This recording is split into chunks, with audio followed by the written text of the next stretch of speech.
Skin hair fall ని అరికట్టడానికి GFC treatment. Your skin and hair care, just a phone call away. Hi hello నమస్తే and welcome to my show from the bottom of the heart in Suman TV, the India's largest digital media platform. హాస్య ప్రధాన చిత్రాల అగ్రకథానాయకుడుగా ఒక stardom చూసి గ్రాడ్యువల్గా తన ఇమేజ్ని, తన యొక్క జర్నీని యాక్షన్ అండ్ పర్ఫార్మెన్స్ ఓరియంటేషన్ వైపు మరల్చుకున్నటువంటి ఒక హీరో ఉన్నారు. ఆ హీరో ఎవరు అనేటువంటి ఈ ఇంట్రడక్షన్ తర్వాత ప్రత్యేకించి చెప్పవలసిన అవసరం లేదు. ఇది నన్ను నరేష్, అల్లారి నరేష్. హలో అండి. Hi, welcome Naresh. Hi sir, how are you? Fine. December 20వ తారీఖున ప్రేక్షకుల ముందుకు రాబోతుంది. తను చాలా హై ఎక్స్పెక్టేషన్స్తో ఉన్నాడు. తనే కాదు, ప్రేక్షకులు కూడా చాలా హై ఎక్స్పెక్టేషన్లో ఉండేలాగా ఆడియో టీజర్ కానీ, ఆడియో సాంగ్స్ కానీ ఇవన్నీ కూడా మంచి వ్యూవర్షిప్ సాధిస్తున్నాయి. ఈ నేపథ్యంలో బచ్చల మల్లి డిసెంబర్ 20వ తారీఖున ప్రేక్షకుల ముందుకు రాబోతున్న బచ్చల మల్లి సినిమాకు సంబంధించిన వివరాలు, విశేషాలు, ఆ క్యారెక్టర్ తను యాక్సెప్ట్ చేయడానికి గల కారణాలు ఇవన్నీ తెలుసుకుందాం. ఫస్ట్ నరేష్ చెప్పండి. మీరు ఈ హాస్య ప్రధాన చిత్రాల కామెడీ అల్లరి, పేరే అల్లరి నరేష్, అల్లరితో స్టార్ట్ అయింది మీ కెరీర్. అలాంటి ఎంటర్టైన్మెంట్ జోనర్లో నుంచి ఇటు ట్రాన్స్ఫార్మ్ అవుతూ ఉన్నారు. అటు దాన్ని వదిలేశారని నేను అంటలేదు, బట్ అది అలా ఉన్నా సరే ఈ ట్రాన్స్ఫర్మేషన్ అనేటువంటిది చాలా ఇదిగా జరుగుతుంది. ఒక సీరియస్ క్యారెక్టరైజేషన్స్ వైపు వెళ్తున్నారు. మంచి పర్ఫార్మర్గా గుర్తింపు వస్తుంది. ఈ నేపథ్యంలో ఇప్పుడు ఈ క్యారెక్టర్ చేయటం అంటే ఎక్కడో ఒక పాయింట్ ట్రిగ్గర్ అయి ఉండాలి. Where and how you got triggered to do this character అంటే ఒకటండి, ఫస్ట్ రాగానే కథ నచ్చిందండి. ఫస్ట్ సుబ్బు గారు వచ్చి కథ చెప్పారండి. కథ చెప్పిన తర్వాత ఎమోషన్స్ ఉన్నాయండి. అంటే కథ బాగా నచ్చింది. అండ్ ఈ క్యారెక్టర్ మన చుట్టుపక్కల ఉన్నట్టండి. అంటే ఒకప్పుడు మీరు చూస్తుంటారు రౌడీ గారి పెళ్ళం, లేకపోతే మొరటోడు నా మొగుడు, అంటే ఆ కైండ్ ఆఫ్ వచ్చి ఇక చూసారండి. దాని తర్వాత అంటే అన్ని మొరటతనం మీద లేకపోతే రౌడీజం మీద ఇంకొక రకంగా వచ్చిందండి. బట్ ఈ సినిమా మూర్ఖత్వం మీద ఉంటుందండి. అంటే ఒక బీపీకి, షుగర్లకి కంట్రోల్ చేయడానికి ఎంత ఉందో చెప్పడానికి మిషన్స్ ఉన్నాయి, కానీ మూర్ఖత్వానికి మిషన్ లేవు. అలాంటి మిషన్ కనిపెడితే ఇది బార్డర్ దాటేస్తాడు. ఇలాంటి ఒకటి కథ. అండ్ ఇది బేసిక్గా ఏంటంటే ఒక ట్రూ లైఫ్, బచ్చల మల్లి అన్నది ఒక ఇన్స్పిరేషన్ అండి. ఒక అతను ఉన్నాడు మన సుబ్బు గారు ఊర్లో. అతను చూస్తే అంటే అతను ఏంటంటే ఊర్లో ఏదైనా సమస్య అయితే అతను వెళ్ళి ఏదో పెద్ద మనిషికి వెళ్ళి ఆ గొడవ అతను వేసేసుకున్నంటే ఆఖరికి అతను బ్లేమ్ అయిపోతుంటాడు.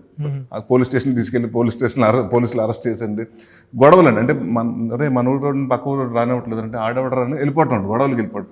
పక్కనోడు ప్రాబ్లం ఓన్ చేసేసుకుని వెళ్ళిపోతుంటాడు. అలాంటి క్యారెక్టర్ ఇతనండి. అంటే ఇతను స్వతహాగా ఇతను వెళ్ళి ఎవరిని ఇబ్బంది పెట్టే రకం కాదండి.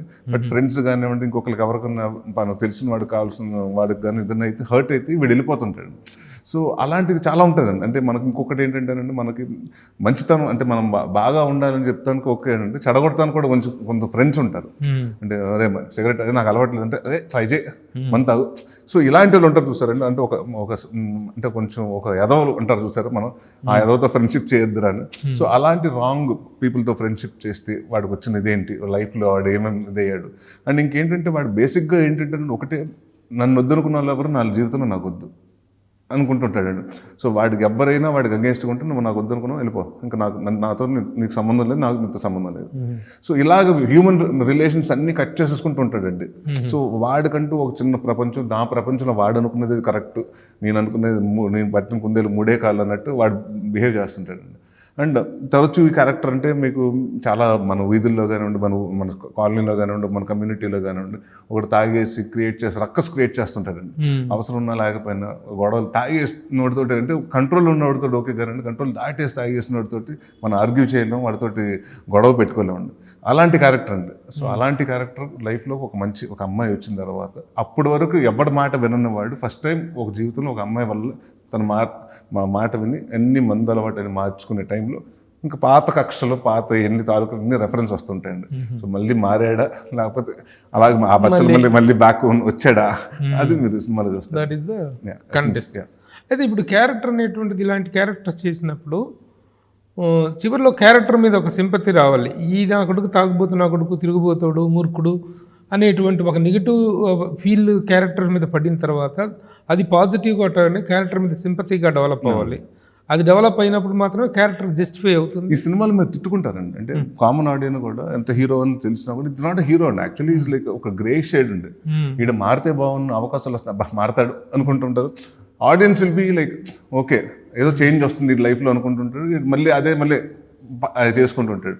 సో స్వయం కృతాపం అంటారు చూసారండి, అలాగే వీడు చేసేసుకుంటుంటాడు. సో ఆడియన్స్ ఏంటంటే ఎంతసేపు అతను చూసినంతసేపు తిట్టుకుంటానే ఉంటారండి. బట్ ఫైనల్గా మన ప్రీ క్లైమాక్స్ ఎన్ని వచ్చేటప్పటికి start following in love with him, start feeling bad for him, అలా ఉంటుందండి. సో ఆ చేంజ్ ఉంటుందండి డెఫినెట్గా మీరు అనుకున్నట్టు. బట్ ఈ సినిమాలో మాత్రం తిట్టుకుంటారండి ఎక్కువ, నన్ను ఫస్ట్ నుంచి లాస్ట్ వరకు 13th reel వరకు తిట్టుకుంటూనే ఉంటారండి జనాలు. ఆడియన్స్ జస్టిఫై క్యారెక్టర్ అంటే క్యారెక్టర్గా చూస్తే ఆడియన్స్ క్యారెక్టర్ని తిట్టుకుంటుంటారు, బచ్చలమ్మల క్యారెక్టర్ అండ్ రెండు విల్ బి జస్టిఫైడ్ అండి. ఎండ్లో అది జస్టిఫై అవుతుంది. సరే అయితేనప్పుడే కదా హీరో క్యారెక్టర్. అవునండి. అంటే ఈ మధ్య కాలంలో చాలా నెగిటివ్ క్యారెక్టర్స్ కూడా పాజిటివ్గా ఎండ్ చేసేస్తున్నారు. ఇప్పుడు స్మగ్లర్లు, లేకపోతే rowdy elements, negative elements, animals, వీళ్ళందరూ కూడాను గ్లామరిఫై అయిపోయి గ్లోరిఫై అయిపోతున్నారు.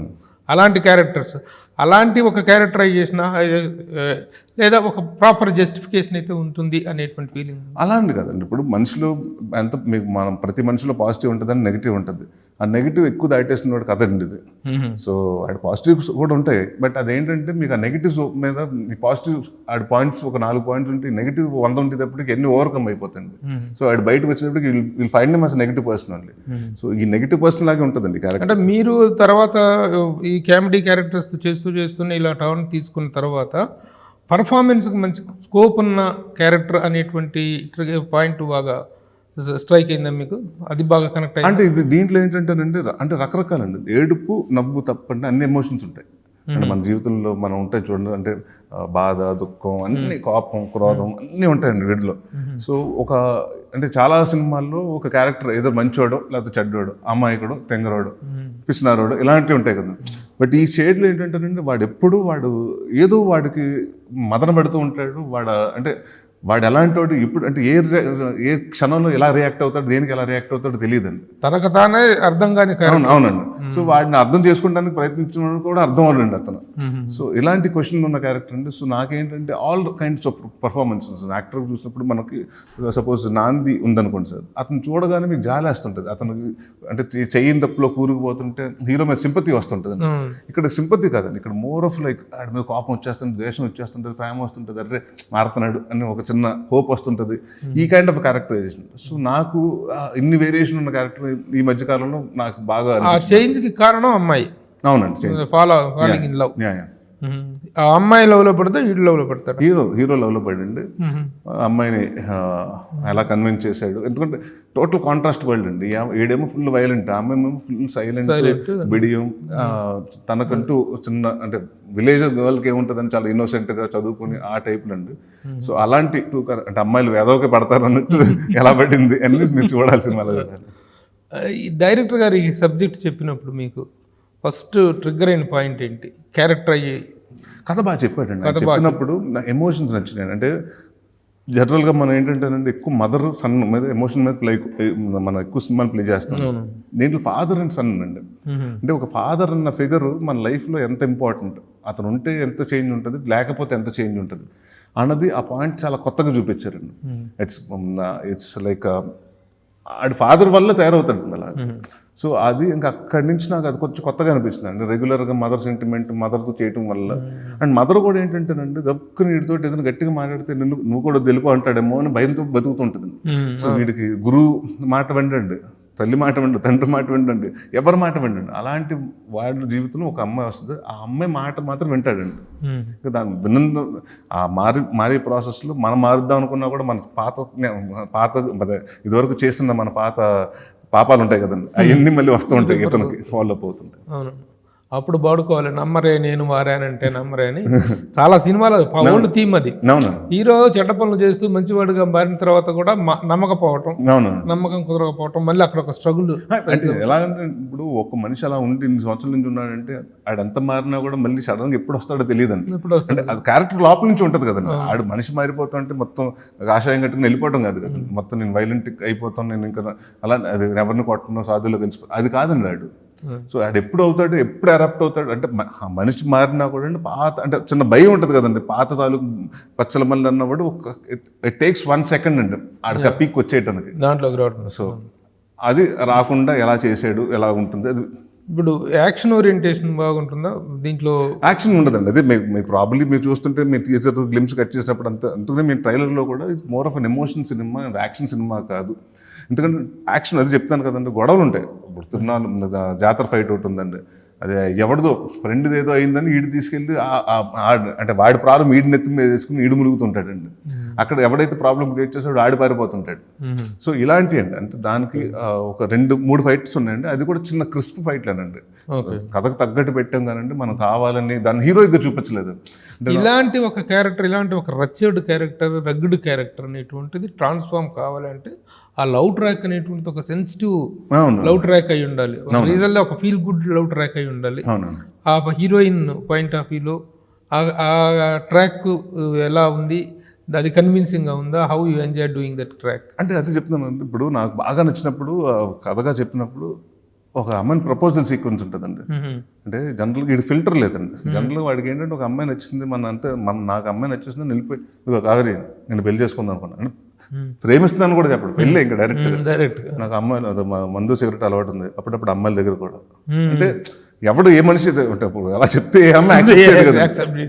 వాడి పాయింట్ ఆఫ్ వ్యూ ఏంటంటే రేపన్న రోజు నాకు ఓకే చెప్పేసిన తర్వాత ఈ విషయం నీ మొగుడు అంటే నీ బాయ్ ఫ్రెండ్ ఇలాంటి వాడు అని ఎవరో చెప్తే నువ్వు బాధపడతావు కదా, వాళ్ళు ఎవరో చెప్పే ముందు నేనే చెప్పేస్తే నా గురించి ఓపెన్ కదా, నేను నా లైఫ్ ఓపెన్ బుక్ అన్నట్టు మాట్లాడేస్తుంటాను. సో అది అసలు ఆ అమ్మాయికి అసలు జనరల్గా సిగరెట్ అంటే చిరాగ్గా ఉంటుంది చాలా మంది అమ్మాయిలకి, మందు అంటే ఇష్టపడరు. ప్లస్ అమ్మాయిలు అనేది ఇంకా పీక్ కస్ట్ అది కదండి.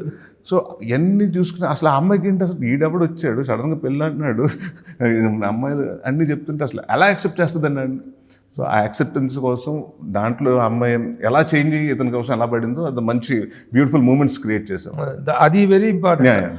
అంటే అమ్మాయి అంత కాంట్రాస్ట్ వరల్డ్ లవ్ చేసుకుని ఎలా మీట్ అవుతున్నప్పుడు డెఫినెట్గా అది క్లారిటీ ఉంటుంది కదండి.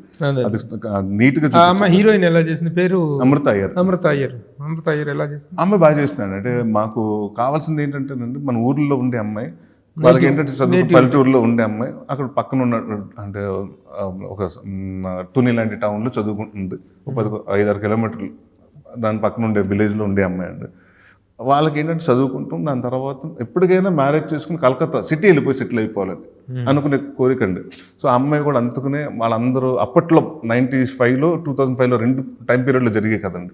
సో 95లో మనకి ఏంటంటే అప్పుడు రేవతి గారు, మన శ్రీదేవి గారు, ఇప్పుడు మన క్షణక్షణంలో డ్రెస్సులు ఉండే చూసారు, ఆ ఇన్స్పిరేషన్ తీసుకుని అలా ఉండి, ఎందుకంటే నేను సిటీకి వెళ్తున్నాను కాబట్టి సిటీ కల్చర్కి నేను ముందు నుంచి అడాప్ట్ అయి ఉండాలి అని ప్రిపేర్ అవుతున్న అమ్మాయి అండి. అలాంటి అమ్మాయి చాలా ఇన్నోసెన్స్ ఉంటుందండి. అట్ ద సేమ్ టైం ఎప్పుడైతే బచ్చల మళ్ళీ వాళ్ళ లైఫ్లోకి వచ్చిన తర్వాత కంట్రోల్ చేయటం, అంటే అమ్మాయి బచ్చల మళ్ళీకి వచ్చి క్లాసులు పీకేయటం, కొట్టేయటం, తిట్టేయటం, అసలు ఏమి అరుపులు, కేకలు, ఏడుపులు అన్నీ ఉండదండి. అమ్మాయి చెప్పాలనుకున్నది క్లియర్గా చెప్పి కొన్ని ఒకసారి లుక్స్ ఇస్తే ఆ లుక్స్ తోటి అర్థమైపోతుంది. చాలా సటిల్గా చేయాలి, ఎందుకంటే నా క్యారెక్టర్ వైలెంట్గా బిహేవ్ చేస్తుంది కాబట్టి నా అమ్మాయి కూడా మళ్ళీ వైలెంట్గా అయితే బాగోదండి. సో అంతే నా అమ్మాయి టోటల్ కాంట్రాస్ట్గా సటిల్గా చేయాలి, చాలా సటిల్గా బాగా చేసిందండి, మంచి ఆర్టిస్ట్. ఇలాంటి సబ్జెక్ట్ డైరెక్టర్ గారు చెప్పినప్పుడు దీంట్లో యాక్షన్ ఓరియంటేషన్ కంటే కూడా నెంబర్ ఆఫ్ సీన్స్, పెద్ద పెద్ద టర్నింగ్స్ కంటే కూడా ఒక ఫీల్ ఓరియంటెడ్ అనేటువంటిది రావాలి. అది చెప్పినప్పుడు ఉన్నటువంటి ఫీలు, మీకు కలిగినప్పుడు feel after shoot, before release cinema చూసుకున్న తర్వాత ఎలా అనిపించింది? ఆయన చెప్పినప్పుడు చెప్పిన దాన్ని కరెక్ట్గా ఎగ్జిక్యూట్ చేయగలిగారా? ప్రభు గారు మనకి అది చెప్తాను కదండి, ఇప్పుడు ఇన్ని సంవత్సరాలు ఒక ఎక్స్పీరియన్స్ అంటూ వచ్చింది ఇన్ని సినిమాలు చేయటం వల్ల. మనకు కొందరు కథలు ఎక్స్ట్రాడినరీగా చెప్తారండి, తీలేకపోతారు. అంటే నేను చాలా మంది దాదాపు 38 మంది కొత్త డైరెక్టర్లతో వర్క్ చేశాను.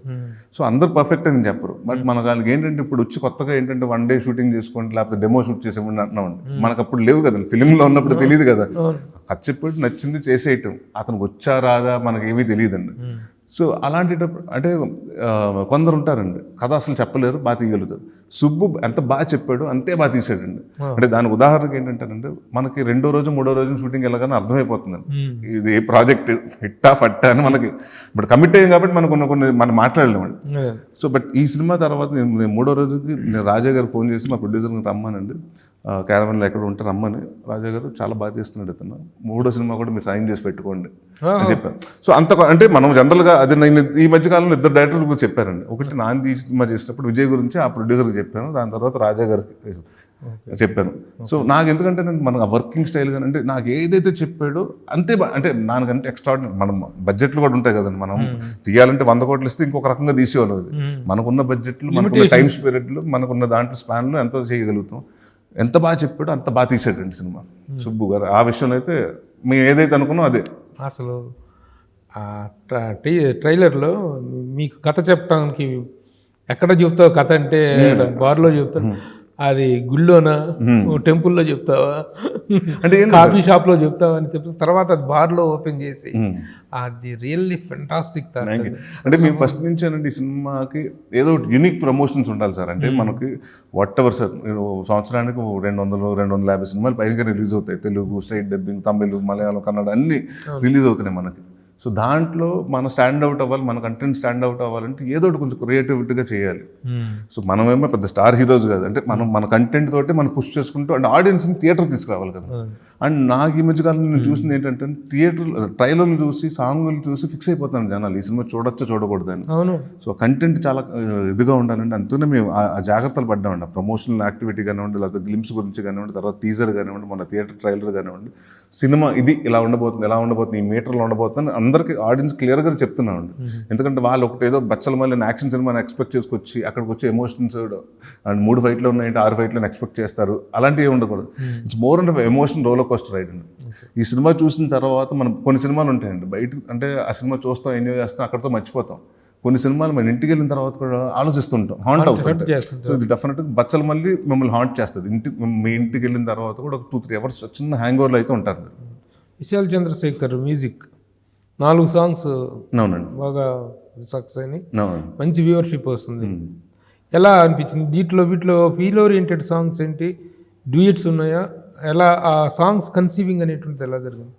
అంటే ఎందుకంటే ఇది ఆ ఫీల్ గుడ్ కంటెంట్ కాబట్టి మ్యూజిక్ కూడా it plays a vital role in the success of the film కాబట్టి. సో 3 సాంగ్స్ ఉంటాయండి. అంటే బట్ మోర్ ఆఫ్ 3 సాంగ్స్లో ఎక్కడ డాన్సులు మోర్ లైక్ మాంటేజెస్ లాగా వెళ్తాయి. ఇప్పుడు మా ఊరి జాతరలో అంటే అమ్మాయిని హీరో ప్రపోజ్ చేస్తున్నాడు, అమ్మాయి తను అవాయిడ్ చేస్తుంది, వెంట పెడుతున్నాడు. అంటే ఒక పీరియడ్ ఆఫ్ టైం మనం చూపించాలి కదండి. అంటే సడన్గా ఇప్పుడు వెళ్ళాడు, 2వ రోజు నొక్కేంది, 3వ రోజు నొప్పేసుకుందాని కాదు కదండి. ఆ మధ్యన ఎంత టైం ల్యాప్స్ని చూపించాలి కదండి. అది మన సీన్స్గా వేస్తే పెద్దది అయిపోతుంటాయండి, ఒక 10-15 సీన్లు అయిపోతుంటాయి.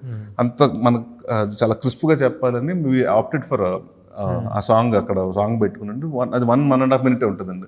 దాని తర్వాత థీమ్ సాంగ్ ఒకటి ఉంటుందండి, పచ్చలమల్లి థీమ్ సాంగ్. అంటే వాడు చిన్నప్పటి నుంచి వాడు ట్రాన్స్ఫర్మేషన్ ఎలా ఇదవుతున్నాడు, ప్రతిసారి ట్రాన్స్ఫార్మ్ అవుతున్నప్పుడల్లా అది ప్లే అవుతుంటుందండి.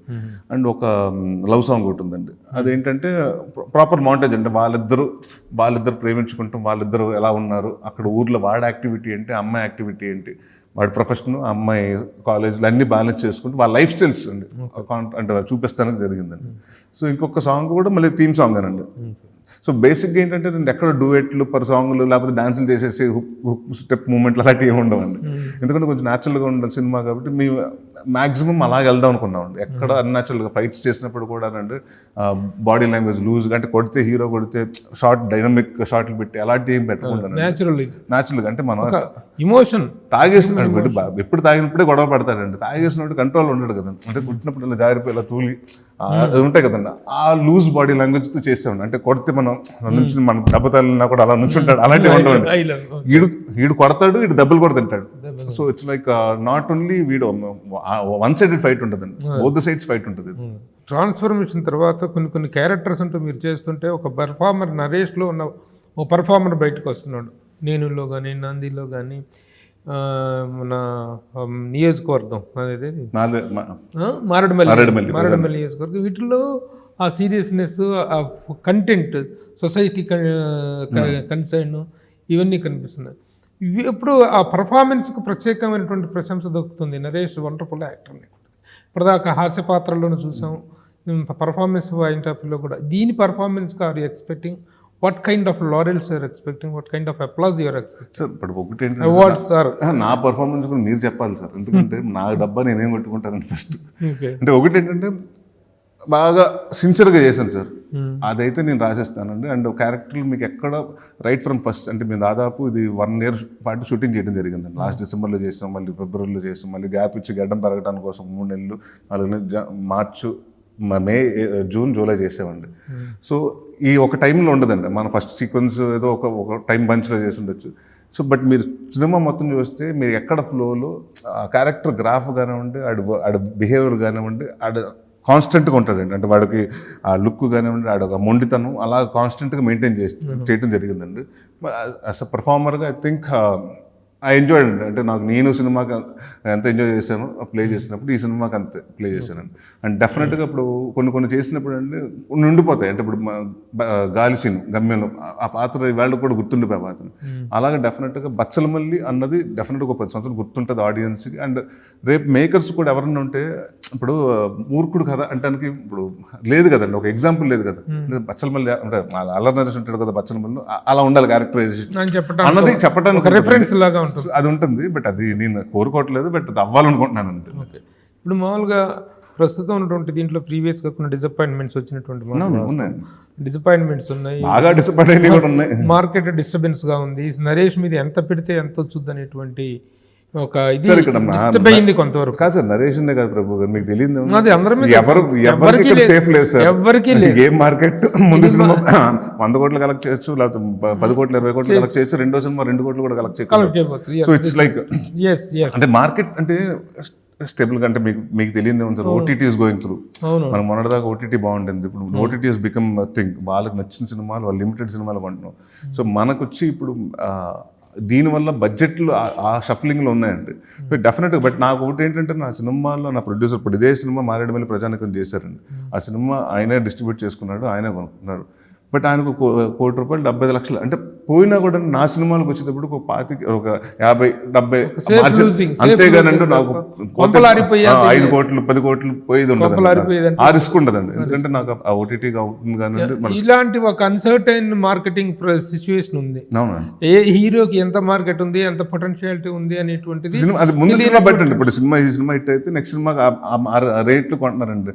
ఈ సినిమా ఫ్లాప్ అయితే నెక్స్ట్ రేట్ మళ్ళీ దానికంటే తగ్గించుకుంటున్నారు. ఇలాంటి అన్సర్టైన్ సిచ్యువేషన్స్ లో మీ ప్రొడ్యూసర్స్ ఇద్దరు కూడా, రాజేష్ దండ అండ్ బాలాజీ గుప్తా గారు, వీళ్ళిద్దరు how they contributed to the film, how they production values విషయంలో వాళ్ళు ఎలాంటిది సార్? అంటే ఆయన ఇప్పుడు వాళ్ళు రాజా గారు ఆల్రెడీ ఒక సినిమా మారేడుమల్లి చేసామండి.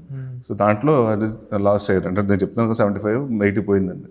సో ఎందుకంటే బట్ మాకు ఆ పాయింట్ ఆఫ్ టైంలో మేము అనుకున్న రిలీజు, ఇంకొక సినిమా తమిళ సినిమా రావటం, మాకు కాంపిటీషన్ ఒకటి ఎక్స్పెక్ట్ చేయలేదండి. ఒకటి అన్సర్టన్గా మేము వచ్చింది. ఆ సినిమా వచ్చేటప్పటికి అది ఓపెనింగ్స్ అది బయటకు పోయింది.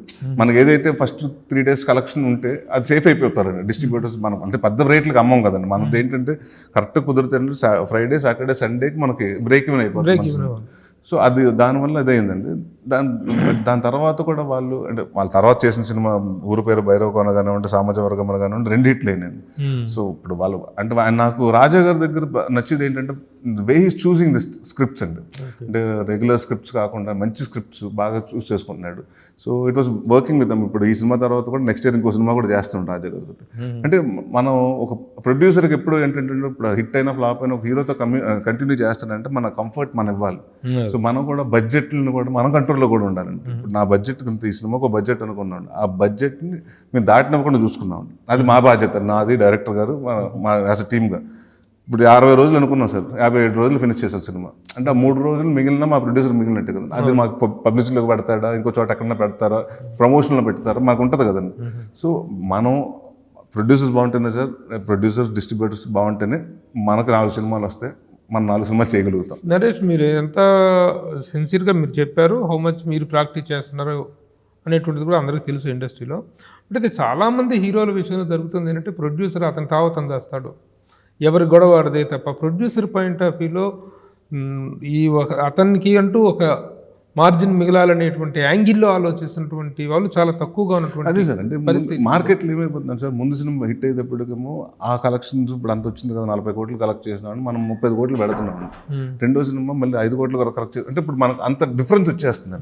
సో మనకేమైపోతుందంటే సార్, ఉన్నప్పుడు ఇక్కడ అందరూ మీకు తెలిసిందే ఉందండి, నాకు ఈ సినిమా రేపు 40-50 కోట్లు చేస్తే నా రెమ్యునరేషన్ నేను పెంచక్కర్లేదు, ప్రొడ్యూసర్లు వచ్చి పెంచుతారు. So it's all about give and take అనండి. సో మనం కూడా కొంతవరకు ప్రొడ్యూసర్స్కి, అంటే ఇప్పుడు చాలామంది హీరోలు కూడా అండి ఈ మధ్యకాలం మీరు చూస్తుంటే ప్రొడ్యూసర్ బాగోపోతుంటే మాట్లాడుకున్న రెమ్యునరేషన్ కొంత చేయటం, లేకపోతే బ్యాలెన్స్లు తీసుకోపోవటం, లేకపోతే ఇంకొక సినిమా చేయటము, అలాంటి జరుగుతున్నాయండి. మనం మీకు తెలియదు ఏముందండి, గురుగారు గారి నుంచి ఇప్పుడు ఆ టైంలో ఎక్కువ జరిగి ఇప్పుడు జరుగుతున్నాయి కదండి. ఇక్కడ ఇప్పుడు డైనమిక్స్ మారిపోతున్నాయండి సినిమాకి. అంటే వాళ్ళ మధ్యన ఉన్న కమ్యూనికేషన్ కూడా ఉంటుంది కదండి. ఇప్పుడు మీరు ఒక బడ్జెట్ అని చెప్తారు, అక్కడ అతను ఖర్చు పెట్టకపోతే హీరో డెఫినెట్గా ఫీల్ అవుతాడు. ఇప్పుడు 10 కోట్లు అని చెప్పి నేను 6 కోట్ల సినిమా తీసేస్తానంటే డెఫినెట్గా కోపం వస్తుంది కదా ఎవరికైనా, ఎలా ఫినిష్ చేస్తామని ఉంటుందండి. సో అదే నేను ఏమన్నానంటే ఇప్పుడు ఏ సినిమా సార్ మనం 10 కోట్లు అనుకుని బడ్జెట్ వేసుకుంటే ఒక 50 లక్షలు పెరుగుద్ది కానండి, ఎప్పుడు తగ్గదండి. అవును. సో అది చూసుకోవాలి కానండి, అదే 15-20 అంటే 10 అనుకున్నది ఒక 6 కోట్లు 7 కోట్లు డిఫరెన్స్ వస్తే అది మన మిస్టేక్ అండి. ప్రొడక్షన్ ఇదికి వెళ్ళకూడదు, అంత గ్యాంబ్లింగ్ చేయకూడదు. మన మీద బిజినెస్ ఉంటే దాని మీద ప్లే చేసుకోవాలండి. ఆ స్పృహ హీరోకి ఉంటే కొంచెం ప్రొడక్షన్లో కానీ అన్ని కంట్రోల్ ఉంటే ప్రొడ్యూసర్. నాకంటే బేసిక్గా అండి నేను ముందు క్యాషియర్ని, లైన్ ప్రొడ్యూసర్, దాని తర్వాత కదా హీరో అయ్యాను. సో మనకంటే ప్రొడక్షన్ ఉంది కాబట్టి, ప్లస్ నాన్నగారు డైరెక్షన్ డిపార్ట్మెంట్ టీం ఎలా ఉంటుంది, ప్లానింగ్ ఏంటి, మనకు అన్నీ కొంచెం అవన్నీ నాకు బాగా అడ్వాంటేజ్ వల్ల నేను ఈ సీన్ ఇక్కడ ప్లాన్ చేయండి, ఈ సీన్ ఇక్కడ ప్లాన్ చేయండి, అవుట్డోర్లు కదా అక్కడ ఎందుకు ఇవన్నీ ఇక్కడ ప్లాన్ చేసుకోండి. ఇప్పుడు జాతర ఉందండి, మా డైరెక్టర్ గారు పట్టి అక్కడే చేద్దాం అంటే నేను అన్నాను, సార్ నైట్ టైం జాతర, అది తున్నా తెలియదు, ఇంకోటో తెలియదు, ఫైటర్స్ రావాలి, జనాలు రావాలి, మనకు జూనియర్ ఆర్టిస్టులు అందరూ అక్కడ లోకల్గా పెట్టుకుంటే వాళ్ళకి ఎవరికి తెలియదండి పాపం, వాళ్ళందరూ కెమెరాని చూస్తుంటారు, నవ్వుతుంటారు. సో అవన్నీ వద్దండి. ప్లస్ ప్రొడక్షన్కి ఇంతమంది బెడ్లు, రోపులు, జేసీబీలు ఎన్ని కష్టమైపోతుందండి, ఇక్కడ పెట్టుకుందామని షిఫ్ట్ చేసి హైదరాబాద్లో పెట్టుకున్నామండి. సో అది 6 days ప్లాన్ చేయాల్సింది 3 daysలో చేసామండి. సో మనకు అలా కుదురుతుంది, అంటే మనకి ఇక్కడ చేసుకుంటే మనకు తెలుస్తుంది కదండి. రెగ్యులర్గా మామూలుగా ప్రొడ్యూసర్తో ఇవన్నీ షేర్ చేసుకుంటారా? నేనే బడ్జెట్ విషయాలు కానీ ఇవన్నీ షేర్ చేసుకుంటారా? ఏ షెడ్యూల్కి ఆ షెడ్యూల్ అడుగుతూ ఉంటానండి, ఎంత అయింది, ఎంతకయింది అని కూడా అడుగుతాం కదండి. ఎక్కువైంది అనుకుంటారు, ఎందుకు ఎక్కువైందని మనం అనుకున్న బడ్జెట్ ఇది కాదు. ఇప్పుడు పేపర్లో పెట్టుకుంటాం కదా సార్ మనం, ఒకటి ఈ సీక్వెన్స్కి ఎంత అని పెట్టుకుంటాం కదా, ఈ సాంగ్కి ఎంత నువ్వు బడ్జెట్ వేసుకుంటాం కదా, అది ఎందుకు దాని మీద పెరిగిందంటే ఎందుకు పెరిగిందని అడుగుతాం కదా sir. Very good, that is wonderful outlook. లేకపోతే ఆ కన్సర్న్ ప్రొడ్యూసర్ వైపు హీరో కనుక చూపించకపోయినట్లయితే ప్రొడక్షన్ చాలా డిస్ట్రాక్షన్లోకి వెళ్ళిపోతూ ఉంటుంది. అదేనండి, ఇప్పుడు సార్ ఇది గ్యాంబ్లింగ్ ఇండస్ట్రీ సార్ మనది. ఎందుకంటే 100 సంవత్సరానికి 250 సినిమాలు వస్తే దాంట్లో 20 సినిమాలు 30 సినిమాలు ఆడతాయండి. ఆ సినిమాలో మనం ఉండాలనుకుంటాం. సో లేదన్నా కూడా మన సర్వే అవ్వాలంటే ఇప్పుడు ప్రొడ్యూసర్ మరీ రోడ్డు మీదకి వచ్చేయకూడదు కదా. అతనికి ఏదైనా పోతే ఒక రిలయబుల్ ₹1 కోటి, ఒక 75 లక్షలు, ₹1 కోటి అంటే భరించగలుగుతాడు. నెక్స్ట్ కాంపెన్సేట్ చేయొచ్చు, మన ఎక్కడ తగ్గించుకోవచ్చు అండి. లేకపోతే నెక్స్ట్ మనం రెమ్యునరేషన్ తగ్గించుకుని అతనికి మన మార్కెట్ బాగున్నప్పుడు ఆయనకు సినిమా వస్తే అది కదండి. ఇప్పుడు కృష్ణ గారి వరకు అన్నీ అదే చేసేవారు కదండి. ఆయన పోయినా కూడా పిలిచి ఆ సినిమా నెక్స్ట్ సినిమా ఆ ప్రొడ్యూసర్కి ఇచ్చేవారు కదండి. ఈ రోజుకి కూడా ఉదాహరణగా కృష్ణ గారిని చెప్పుకుంటున్నామంటే ఆ రోజు నా అలా మెయింటైన్ చేసినట్టు మంచిదనం అండి. అదే ఇట్స్ వండర్ఫుల్ థింగ్. ఇక next what about your personal banner, మీ సొంత బ్యానర్ మీద ఇప్పుడు సినిమా? వెంటనే సార్ కామెడీ కథలు వింటున్నాం కానీ ఎక్కట్లేదండి. ఎందుకంటే ఇదివరకు వచ్చిన మన ఫాదర్ దగ్గర చేసినప్పుడు అండి 9 మంది 10 మంది రైటర్స్ ఉండేవారండి. ఇప్పుడు రైటర్స్ కూడా ఏమైపోయారు, చాలామంది వాళ్ళు ఓన్గా డైరెక్షన్ ట్రయల్స్కి వెళ్ళిపోతున్నారంట ప్రతి ఒక్కళ్ళు. అండ్ రాసి వాళ్ళు కూడా అంటే కామెడీ రాయట్లేదు సార్ ఎవరు, అందరూ సీరియస్ సినిమాలు, రక్తపాతాలు, కిడ్నాపులు, ఇలాంటి దాంట్లోనే ఎక్కువగా కామెడీ ఏదైనా ఉంటే ట్రై చేస్తున్నారు. బక్రాబాన్ అయినాక కామెడీ కాదండి. ఇప్పుడు ఈ మధ్యకాలంలో మీరు చూడండి సార్, నేను చేయట్లేదు సార్, ఓకే జాతిరత్నాలు అంటారు, దాని తర్వాత వచ్చిన సామాజిక మొన్న వచ్చిన మత్తు వదలరు, 3 సంవత్సరాలు 3 సినిమాలు చెప్పానండి. మరి ఎన్ని కామెడీలు ఉన్నాయండి, ఎంతమంది ఉన్నారు కామెడీ యాక్టర్స్ ఎంతమంది ఉన్నారండి, ఎంతమంది చేయగలిగే పొటెన్షియల్. మనకు తెలుగు ఇండస్ట్రీకి ఉన్న వరం, అదృష్టం ఏంటంటే నెంబర్ ఆఫ్ కమెడియన్స్ ఉన్నారండి. మన ఎంతమంది నాన్నగారి సినిమాల్లో ఒక 30 మంది, కృష్ణారెడ్డి గారి సినిమాల్లో కానీ, మనం నాగేశ్వర రెడ్డి గారి సినిమాలో కానీ 20 మంది 30 మంది క్యారెక్టరైజేషన్స్ ఉండేయండి. ఇప్పుడు ఇది కామెడియన్స్ ఇప్పుడు ఏమైపోయిందంటే ఒక 6-5 పెట్టుకుని మనం దాంట్లోనే కామెడీ చేస్తున్నాం అండి. అంత క్యారెక్టర్స్, నెంబర్ ఆఫ్ క్యారెక్టర్స్ ని డీల్ చేయలేకపోతున్నారు సార్ చాలా మంది. క్యారెక్టర్ అది నెంబర్ ఆఫ్ కమెడియన్స్ ఉన్నారు కానీ డైరెక్టర్స్, రైటర్స్ లేకపోవటమే కారణం అంటారా? అంటే వింటున్నాను సార్, ఇప్పుడు కూడా వింటుంటే అప్పటికి కొంచెం మారింది సార్ కామెడీ. ఇప్పుడు కిత్తకిత్తలు అన్న సినిమా ఇవాళ నేను చేస్తే నేను తిడతారండి, ఎందుకు బాడీ షేమింగ్ అంటారు. ఎందుకంటే ఇవాళ కొంచెం బాగా సెన్సిటివ్ అయిపోయారండి. ప్రతి టాపిక్ ఎవరికి ఏదైనా జరుగుతున్నా మనోభావాలు దెబ్బతింటున్నాయి. సో మీకు తెలియదు. సో బట్ అవి కాకుండా ఆర్గానిక్గా కామెడీ రావటం అంటే రాసి వాళ్ళు ఉన్నారు కదండి, కొంతమంది ఉన్నారండి. సో దాంట్లో కూడా మనకి ఏంటంటే తెలియకుండా ఏంటంటే కామెడీ చిన్న చూపు ఉందండి అందరికీ. అంటే చిన్న సినిమా కదా, కామెడీ సినిమా కదా. సో ప్రతి ఒక్కటి ఏంటంటే నేను బన్నీతో సినిమా చేయాలి, ప్రభాస్తో సినిమా చేయాలనుకుంటారు కానండి, మనం ఎవరు వచ్చి కామెడీ సినిమా చేయాలి, మనం ఇక్కడ ప్రూవ్ చేయాలి అనుకోరండి. నా ఫస్ట్ సినిమాని పెద్ద హీరోతో ఉండాలనుకుంటారండి. నేనేమన్నా అంటే స్లోగా రైటర్స్కి ఇది చాలా మంచి టైం అండి. నేనేమన్నా రైటర్స్ కూడా మనం కూడా ఏంటంటే సరిగ్గా గుర్తింపు కూడా ఇవ్వట్లేదు సార్. అంటే మన హీరోకి ఇచ్చిన పేమెంట్లో లేకపోతే అంతంత పేమెంట్లు ఇవ్వకపోయినా కూడా అట్లీస్ట్ నార్మల్గా మంచి పేమెంట్ ఇవ్వాలి కదండి. వాళ్ళకి మనం ఎప్పుడు కొంచెం అది అండర్ పెయిడ్ అన్నట్టు నాకు అనిపిస్తుంది అండి. Very good, very good. First time నేను విన్నాను ఒక హీరో నోటి మీదుగా. అలాగే ఫస్ట్ సినిమా అంటే సరస్వతి, సినిమా అంటే కాదు, లక్ష్మీ అండ్ సరస్వతి సినిమా అంటే. సరస్వతి చేతిలో లక్ష్మిని పెట్టిన తర్వాతనే మాట్లాడాలి. అవును ఫస్ట్ రైటర్తో స్టార్ట్ చేయాలి పేమెంట్ ఇవ్వటం అనేది. కానీ మన దగ్గర లీస్ట్ పేమెంట్స్ రైటర్స్కి, అవును ఎవరైతే మూలమో కథకి సినిమాకి మూలమో వాళ్ళ దగ్గర మాత్రం లో పేమెంట్స్ వస్తున్నాయి. అవునండి. That is one reason. చాలా మంది పెట్టుకునే దగ్గర కోట్లు తగలబెడుతున్నారు, కోట్లు తగలబెడుతున్నారు. రైటర్స్కి మాత్రం ఇద్దాం అనేటువంటిది లేదు. అవునండి. మంచి రైటర్స్ని ప్రోత్సహించుకుందాం, తెచ్చుకుందాం అనేటువంటి కాన్సెప్ట్ లేకపోవడమే ఈ బ్యాడ్. అదేనండి, ఇప్పుడు సిట్టింగ్ అని గోవాకి వెళ్తున్నాం, ఇంకో చోటకి వెళ్తున్నాం, అక్కడికి వెళ్తున్నాం అంత ఖర్చు పెడుతున్నాం కదండి. రైటర్స్ కూడా ఖర్చు పెట్టండి. ఇప్పుడు మీరు 60 కోట్ల సినిమా చేస్తుంటే 6 కోట్లు మీరు కనీసం 60 లక్షలు రైటర్ మీద ఖర్చు పెట్టండి. నా క్వశ్చన్ అదండి. సో అది నేను ఒకటి అనుకుంటానండి. అంటే ప్లస్ నాకేమైపోయిందంటే ఇప్పుడు నాన్నగారు ఈవీ సినిమా అనేటప్పటికి ఆ బ్యానర్ పెడితేనంటే నాకు ఆ సైన్ నాన్నగారు కైండ్ ఆఫ్ కామెడీ ఎక్స్పెక్ట్ చేస్తారు. ఎవడగోలాడిది, బెండప్పర్, ఆర్ఎంపీఎస్ ఇలాంటి సినిమా. సో నేను అలాంటిది ఏదైనా వస్తుందని చూస్తున్నానండి. ఎందుకంటే ప్లస్ అలాంటి కథలు విన్నా కూడా డైరెక్టర్స్ కూడా ఎవరు డీల్ చేస్తారు. ఇప్పుడు 20 మంది 30 మంది ఉంటే భయపడిపోతున్నారండి. ఇప్పుడు నేను చూస్తున్న యంగ్స్టర్స్ డైరెక్టర్ని చూస్తున్నాను కదండి. ఒక 4 ఆర్టిస్టులు 5 ఆర్టిస్టులు ఉంటే కంగారు పడిపోతున్నారు. సో అలాంటి హ్యాండిల్ చేసే వాళ్ళు కూడా ఉండాలి కదండి. ఆ కామెడీ అంతమంది ఆర్టిస్టులని అంత ఆ పొటెన్షియల్ని హ్యాండిల్. ఇప్పుడు ఎవడగోళ్ళాడు సినిమా ఇవాళ తీయమంటే చాలా కష్టపడతారండి. అందరూ 40 మంది కమెడియన్స్ ఒక అందరూ ఉంటారు. మళ్ళీ ఎవరికి ఇంపార్టెన్స్ ఇవ్వలేదంటే ఆల్ ఫీల్ మీకు తెలియదు. ఆర్టిస్టులు కూడా ఏంటి మళ్ళీ ప్రతి ఒక్క క్యారెక్టర్స్కి ఇంపార్టెన్స్ ఇవ్వాలండి. సో అలాంటి కథ కోసం చూస్తున్నాను. ఎందుకంటే నాన్నగారు సినిమా అంటే ఎక్స్పెక్ట్ చేసేది కామెడీ సినిమా. అంటే ఈవీవీ బ్యానర్ మీద కాకుండా ఈవీవీ బ్యానర్ మీద ఎంటర్టైన్మెంట్లు తీసుకొని ఇప్పుడు మీరు ఏ ఇమేజ్లోకి అయితే ట్రాన్స్ఫార్మ్ అవడానికి ప్రయత్నిస్తున్నారో దానికోసం ఒక బ్యానర్ తీసుకొని you can make A films of your own కదా. నాన్నగారిది అంటే నిజంగా కామెడీ ఎంటర్టైన్మెంట్ ఎక్స్పెక్టేషన్. మామూలుగా మీరు ఇలాంటివి తీసుకోవాలి. అంటే మనకి ఒకటి ప్రభు గారు, అంటే నేను ప్రొడక్షన్ చేశాను. మీరు మా నాన్నగారు కూడా నన్ను ఎందుకు ప్రొడక్షన్ చేశారంటే ఆయన ఏంటంటే మళ్ళీ నేను ప్రొడక్షన్ చూసుకుంటే నాకు ఇటు డివర్ట్ అయిపోతాను, డైరెక్షన్ మీద కాన్సన్ట్రేట్.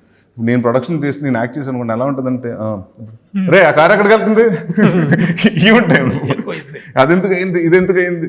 సో నాకేంటంటేనంటే ఇప్పుడు మన ప్రొడ్యూసర్స్ ఉన్నారు. మనకు చేసుకున్నప్పుడు అంటే మన ఇల్లం నలుగురు ప్రొడ్యూసర్స్ ఉంటే మనకంటూ ఒకప్పుడు బ్యానర్ కంటే దేవి ప్రసాద్ గారు అంటే ఒక గోపాల్ రెడ్డి గారు కంటే ఒక హీరోలు అలా ఉండేవారండి ఫిక్స్డ్గా. అలాగే మనకంటూ ఒక హీరోకి 4 బ్యానర్స్ ఉండాలండి. సో దాంతోపాటు మనం కూడా చేసుకుంటానండి. ఇప్పుడైతే ప్రస్తుతానికి నేను ఓన్లీ మళ్ళీ అది ప్రొడక్షన్లో దిగామనుకోండి సార్, ఇక్కడైతే పొద్దున్న వెళ్ళామా, టిఫిన్ తిన్నామా, మేకప్ వేసుకున్నాం, యాక్ట్ చేసాం, సాయంత్రం ప్యాకప్ అయిందంటే మేకప్ తీసి వచ్చేయచ్చు. అది అక్కడ మేకప్ వేసుకుని ముందు కూర్చోవాలి, ప్యాకప్ అయిన తర్వాత కూడా కూర్చోవాలి లెక్కలతోటి. అది ఎందుకంటే ఇప్పుడు అంత ప్రశాంతంగా ప్రొడక్షన్ అనేది 1-2 years వరకు చేయట్లేదు. అంటే ఎందుకంటే మార్కెట్ కూడా కొంచెం అన్సర్టన్గా ఉంది కదండి. అలాగే ఒక అగ్రశ్రేణి దర్శకుడు కుమారుడు దర్శకత్వం అయిపోయి ఆలోచన ఉందండి. ఇప్పుడు అది ఉంది. బట్ ప్రాబ్లం ఏమవుతుందంటేనండి భయం కూడా ఉంది. మన డైరెక్షన్ చేసాం అనుకోండి సార్, ప్రతి వాడు ఇంకా నాకు కథలు చెప్పడం భయపడిపోతారు అందరూ వచ్చి. ఎందుకంటే వీడేమో డైరెక్షన్ చేస్తాడేమో రేపు, అది ఉంటుంది కదా సార్. మనకు తెలియకుండా ఒకసారి ఆ డైరెక్షన్ లూప్లోకి వచ్చేస్తే. బట్ ఇప్పుడు కాదండి, ప్రస్తుతానికి నేను ఎందుకంటేనండి ఓన్లీ నా కెరియర్ మీద కాన్సన్ట్రేట్ చేస్తానండి. చాలా తప్పులు చేశాను, కొన్ని తప్పులు చేశాను, అందుకుని ఆ తప్పులు చేయకుండా ఇప్పుడు నెంబర్ ఆఫ్ అంటే క్వాలిటీ మీద అంటే కొన్ని క్వాంటిటీ మీద కాకుండా క్వాలిటీ మీద చేసుకుని నన్ను నేను ఇంప్రూవ్ చేసుకుని నా మార్కెట్ నేను ఇంప్రూవ్ చేసుకోవాలి. దాని తర్వాత నేను ప్రొడక్షన్లో కొన్నిట్లో దిగుదామనండి. ముందు నా మార్కెట్ ఇంప్రూవ్ చేసుకుందామని ఆ ఇదిలో ఉన్నానండి, ఆలోచనలో. అన్నయ్య ఎలా ఉన్నారు? ఆర్యన్ రాజు బాగున్నాడండి, తను బాగున్నాడు. తను ఏం చేస్తున్నాడు ఇప్పుడు? తను ఏమైనా ప్రొడక్షన్లో కానీ తను ప్రొడక్షన్ ఏం చేయట్లేదండి. తను కొన్ని వెబ్ సిరీస్లో వాటిలో చేశాడండి. బట్ నేనేమో చెప్పానంటే తనకి మొన్న కొంచెం బాగా టోన్ అప్ అయ్యి అన్నీ అయిపోయి యంగ్ విలన్స్ ఎవరు లేరు. ఇప్పుడు చాలామంది కొత్త హీరోస్ వచ్చారు, చాలామంది యంగ్ హీరోస్ ఉన్నారు. సో విలన్స్ లేరు మనకి. మనం ఎక్కడి నుంచో బాంబే నుంచి ఇంకో చోట నుంచి తెచ్చుకున్నాం. సో మనకంటూ తెలుగు అంటే నువ్వు కొంచెం బాగా చేసుకుంటే, ఎందుకంటే రాజేష్ కూడా సటిల్గా ఫైట్ టైమింగ్ బాగుంటుందండి. నరేష్ అందగాడా రాజేష్ అందగాడా? రాజేష్ అండి, రాజేష్ అందగాడు. నిజంగా ఒక బుల్లి సోహన్ బాబు వచ్చాడు అనుకున్నాం ఆ రోజున. మరి అల్లరి చిల్లరగా వచ్చి నరేష్ ఏమో క్లిక్ అయిపోయాడు, రాజేష్ ఏమో అంతగా సక్సెస్ కాలేదు. ఆ రోజు ఈ సత్యనారాయణ గారితో కూడా ఇదే అన్నాను, ఏంటి సార్ ఈ కాంట్రాస్ట్ ఏంటి సార్ అని అడిగితే యాక్సెప్టెన్స్ అండి. యాక్సెప్టెన్స్ అండి కదా. ఇప్పుడు మనం చేసిన సినిమాలు, తను చూస్ చేసుకున్న సినిమాలు అంటే పెద్ద బ్యానర్ చేసిన బాలచంద్ర గారి బ్యానర్లో చేశాడు, శ్రీనివైట్ల గారితో చేశాడు. పెద్ద లాంచ్ అయ్యానండి, నాన్నగారితో పెద్ద హాయితో లాంచ్ అయింది. సినిమాలు ఆడకపోవటమేనండి అక్కడ. అండ్ అంతేనండి. ఇప్పుడు అనుకోకుండా ఒక జోనర్లో పడిపోవాలి. అదే చెప్తున్నాను సార్. నేను ఇదివరకు ఎప్పుడో నన్ను ఎవరో ఈ క్వశ్చన్ అడిగితే అదే చెప్పానండి. అలాగైతే అరవింద్ స్వామి సూపర్ స్టార్ అవ్వాలని రజనీకాంత్ గారు కాదండి, అందానికి ప్రయారిటీ ఇస్తారు ఇక్కడ. అదే చెప్తున్నాను కదండి, యాక్సెప్టబుల్ ఆడియన్స్కి అందరికి. అంటే అరవింద్ స్వామి గారు బాగా, అంటే ఆయన తప్పు అంటలేదు, బట్ మనకు రజనీకాంత్ గారిని బాగా కనెక్ట్ అయ్యారు. సో ఇప్పుడు అందరికి ఇప్పుడు నిర్వచనం లేదు సార్. నానా పటేకర్ గారు, మనకి చాలా మంది రకరకాలు ఇప్పుడు అంటే అందం మీద పోయింది సార్. ఇవాళ ఆడియన్స్ అంటే ఆ యాక్టర్ అయితే చాలు, ముందు అలవాటు పడిపోయాను కొంచెం 2-3 సినిమాల తర్వాత పడిపోతుంది అందం. చాలా మంది మన తెలుగు హీరోల్లోనే ఫస్ట్ సినిమాలు చేసినప్పుడు అలా ఉన్నాడు ఇలా ఉన్నాడు అని కామెంట్లు పెట్టిన వాళ్ళు వాళ్ళందరూ ఇంకొక రకంగా ఉన్నాయండి. వాళ్ళు స్టార్స్ అయిపోయి సూపర్ స్టార్స్ అయ్యారు. సో ప్రతి సినిమాకి సార్ ఎవరికైనా ఎంత అందంగా ఉన్నా ఎంత అందంగా లేకపోయినా అవన్నీ ఫస్ట్ సినిమాలకి సెకండ్ సినిమాకి, ఎందుకంటే మన బిగినింగ్ సినిమాలో అంతంత బాగా యాక్ట్ చేయండి, కొంచెం భయం కొంచెం ఇది ఉంటుంది, సో ఇనిబిషన్స్. సో మనకంటూ మన పర్ఫార్మెన్స్ మీద మన కంట్రోల్ వచ్చి yes I can do it అన్న తర్వాత నుంచి మనకు పర్ఫార్మెన్స్ మారుతుందండి. అది ఎప్పుడు వస్తుందండి, మన సినిమాలు చూసి జనాలు బాగా ఆదరించి మనం రిసీవ్ చేసుకుని హిట్ అయింది అనుకోండి, అప్పుడు మనకు ఓకే ఐఎమ్ యాక్టర్ మనకు స్లోగా కాన్ఫిడెన్స్ పెరుగుద్దండి. ఫస్ట్ సినిమాకి సెకండ్ సినిమాకి అవ్వదు సార్, కనీసం 5-10 ఫిలిమ్స్ మినిమం పడుతుందండి. ఇప్పుడు ఈవీవి సత్యనారాయణ గారి లెగసీ అనేటువంటిది ఇప్పటికీ కూడా ఆయన సినిమాలు వస్తుంటే ఎందుకంటే ఆయన యాక్షన్ ఓరియంటెడ్ డైరెక్షన్ కామెడీ రెండు చేయటం ఒక డైరెక్టర్కి ఇది లేదు. ఇప్పుడు కొంతమంది డైరెక్టర్స్ జంజాల గారు అనుకో, జంజాల గారికి హాస్య ప్రధాన దర్శకుడు, రేలంగి నరసింహారావు గారు అంటే హాస్య ప్రధాన దర్శకుడు, కానీ యాక్షన్ అండ్ ఎంటర్టైన్మెంట్ రెండు చేసిన డైరెక్టర్స్లో ఈవి సత్యనారాయణ గారు ప్రముఖంగా నిలుస్తారు. ఆయన లెగసీ కంటిన్యూషన్ పాయింట్ ఆఫ్ వ్యూలో మీకంటూ ఏమైనా ప్లాన్స్ ఉన్నాయా, ఏదైనా బ్యానర్ పాయింట్ ఆఫ్ వ్యూలో కానీ లేకపోతే ఇంకేదైనా? అంటే చారిటీ అనుకుంటున్నాను సార్, అది చేయాలి అంటే ఇప్పుడు నేను అనుకున్నానండి, ఏం చేసినా మనం అనుకున్న తర్వాత ఏదన్నా మంచి పని ఆయన పేరు మీద ఏదన్నా అంటే ఎవరికైనా ఉపయోగపడేదండి, అంటే మెడికల్ గానో నేను ఇంకా ఫిక్స్ అవ్వలేదండి ఏమంది. అంటే నేను బడ్జెట్ అనుకుని ఆ బడ్జెట్ నేను కూర్చుకుని దాని తర్వాత ఎంతవరకు చేయగలుగుతాం సాయం, అంటే అది పెద్ద వాల్యూమ్ చేయగలుగుతామా చిన్న వాల్యూమ్ చేయగలుగుతాం, అంటే ఇప్పుడు అంతే ఉంటుంది, చేతబాధ చేతే పీతబాధ అన్నట్టు నాకెంత కుదురుతుందో నా రిసోర్సెస్ ఎంత కుదురుతుందో అది పుల్ చేసి చేద్దాం ఉంటుందండి. అది కూడా ఉందండి, it's been like long time. Satyanarayana గారి జన్మ అదేంటి వాటి నేటివ్ ప్లేస్ దగ్గర మొదలుకొని లాస్ట్ మూమెంట్ వరకు ఆయన కెరీర్ గురించి అద్భుతంగా రాశాను. అది శూన్యం నుండి శిఖరాగ్రాలకు 24 సినీ ప్రముఖుల తొలిరుడు అనే పుస్తకంలో ఆయన చరిత్ర నేను రాశాను. ఆ పుస్తకాన్ని ఇప్పుడు మీకు ప్రజెంట్ చేస్తాను. థ్యాంక్ యూ అండి. ఇదిగోండి, ఇందులో ఉంది నాన్నగారి చరిత్ర. మీకు కూడా తెలియని మీ నాన్నగారి చరిత్ర. Please do it, enjoy it. Suman టీవీలో మీ పర్సనల్ అండ్ బిజినెస్ ప్రమోషన్స్ కోసం కింది నెంబర్కి కాంటాక్ట్ చేయండి.